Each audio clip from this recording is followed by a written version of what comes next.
एक लड़का था, नाम था थुंग थुंग। वह सड़क किनारे बैठकर भीख मांगा करता था और हमेशा कहता, जो मुझे खाना देगा मैं उसे ढेर सारी खुशियां दूंगा। लोग हैरान थे पर सच भी था। जो भी उसे खाना देता उसके जीवन में खुशियां आ जाती और जो उसका मजाक उड़ाता उसका विनाश निश्चित था। किसी का एक्सीडेंट हो जाता, कोई बर्बाद हो जाता। थुंग थुंग जब 7 साल का था तब उसके माता पिता उसे छोड़कर चले गए थे। तब से वह अकेला था। थुंग थुंग सड़क किनारे बैठा भूख से तड़प रहा था। तभी गांव का सरपंच उधर से जा रहा था। थुंग थुंग बोला, साहब कुछ खाने को मिलेगा, बहुत भूख लगी है। सरपंच हंस पड़ा और बोला, तुझे खाना चाहिए, ले पहले पानी पी। और ये कहकर उसने थुंग थुंग पर मूतने लगा। थुंग थुंग कुछ नहीं बोला, बस चुपचाप देखता रहा। सरपंच ये सब करके आगे बढ़ा ही था कि अचानक तेज रफ्तार गाड़ी ने उसे टक्कर मार दी। वह वहीं मारा गया। सरपंच की वहीं मौत हो गई। कुछ देर बाद गांव वाले इकट्ठा हुए और बोले, भला सरपंच को कौन कुचल सकता है। सबके चेहरे पर सन्नाटा पसरा हुआ था। तभी गांव में आए ईताची बाबा। वह एक तांत्रिक था। सामने भीड़ देखकर ईताची वहां पहुंचा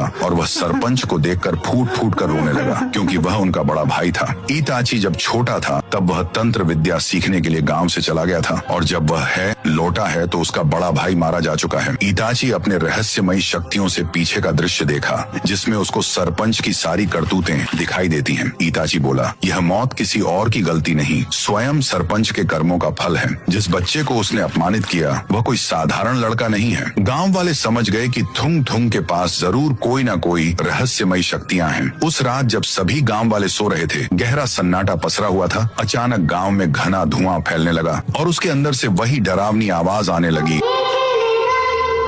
धुएं के बीच से एक गुड़िया की आत्मा बाहर आई और पागलपन की तरह हंसने लगी। उसकी हंसी से लोगों घबरा कर उठ बैठे। गांव में हाहाकार मच गया। लोग इधर उधर भागने लगे। तभी थुंग थुंग सामने आया और बोला, वापस जा वरना मैं तुझे खत्म कर दूंगा। गुड़िया जोर जोर से हंसने लगी और बोली, उस दिन तू बच गया था लेकिन आज नहीं बचेगा। उधर गांव वाले रो रहे थे। तभी ईताची बाबा प्रकट हुए और बोले, डरो मत, मैं उसे भस्म कर दूंगा। लेकिन तभी वहां थुंग थुंग आ गया और बोला, नहीं बाबा, अब उसके अंदर पहले से भी भयानक शक्ति है, उसे मारना आसान नहीं। ईताची ने तंत्र मंत्र से उसका रहस्य देखना शुरू किया। उनकी आंखों के सामने वही गबियाड की टूटी फूटी हवेली का दृश्य दिखाई दिया, जिसके अंदर एक शैतानी एहवान मंडल बना था, जिसके बीच में थुंग थुंग का मरा हुआ शरीर रखा हुआ था। उसके चारों तरफ हजारों आत्माएं भटक रही थी। आगे जानने के लिए कमेंट करो और अगर तुम भी राय स्टार के फैन हो तो सब्सक्राइब करो।